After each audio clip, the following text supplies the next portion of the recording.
2,20,000 ఎకరాలు, 6.5 లక్షల పంట, 6.5 లక్షల టన్నుల పంట, 76,000 కుటుంబాలు.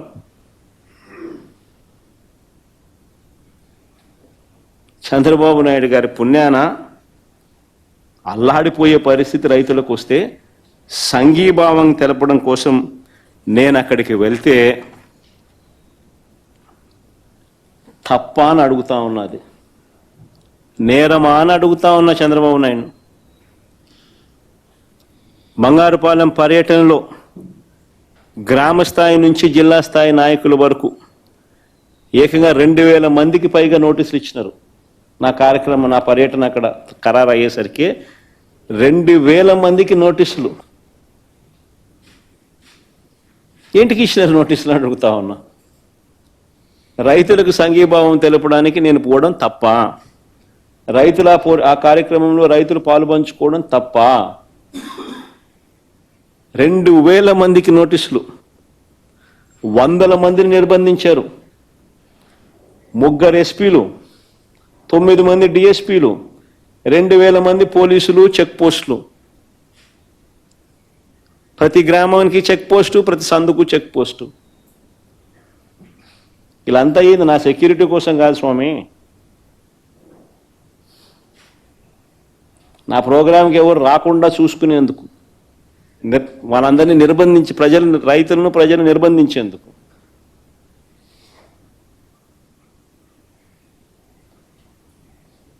చివరికి పెట్రోల్ బంకులకు కూడా నోటీసులు.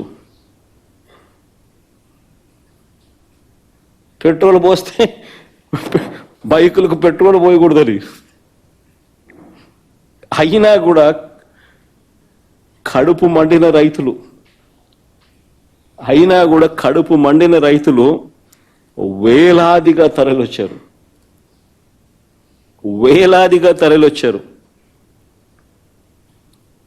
మామిడి పండ్లను రోడ్ల మీద చంద్రబాబు నాయుడు గారి ప్రభుత్వము దేశం దృష్టికి కూడా పోవాలి అనే ఉద్దేశంతో రోడ్ల మీద మామిడి పండ్లను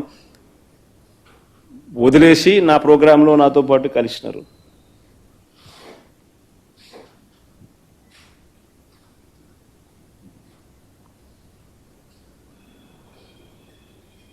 ఆ ప్రోగ్రాంకు పోయినందుకు 5 కేసులు పెట్టినారు. 5 కేసులు పెట్టినారు, 20 మందిని అరెస్ట్ చేసినారు. రైతుల కోసం, రైతుల తరఫున, రైతులకు సంఘీభావం తెలపడం కోసం పోయిన ప్రోగ్రాం.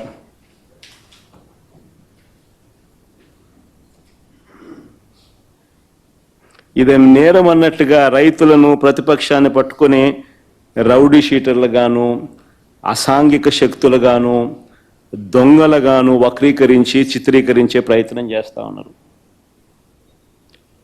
ఆ ఈనాడు పేపర్ చూస్తే పేపరా, టాయిలెట్ పేపరా? అదే టాయిలెట్ పేపర్కు ఎక్కువ,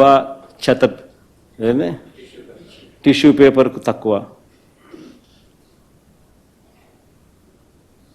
పేపర్ పెట్టిన పీడ. రైతులందరూ ఆనందంగా కేరింతలు కొడుతున్నారంట, బ్రహ్మాండంగా రైతులకు రేటు ఉంది. రైతులకు రేటు లేక వాళ్ళు ఇబ్బందులు పడుతూ ఉంటే, రైతులకు రేట్లు రాకనే నువ్వు 12 రూపాయలు డిక్లేర్ చేసినావు, 4 రూపాయలు నువ్వు రాష్ట్ర ప్రభుత్వం నుంచి ఇవ్వాలని చెప్పి నువ్వు అట్లీస్ట్ ప్రకటన ఇచ్చినావు. ఇచ్చిన కథ దేవుడు ఎరుగు, కానీ ప్రకటన అయితే చేసినావు. రేట్ లేకనే కదా.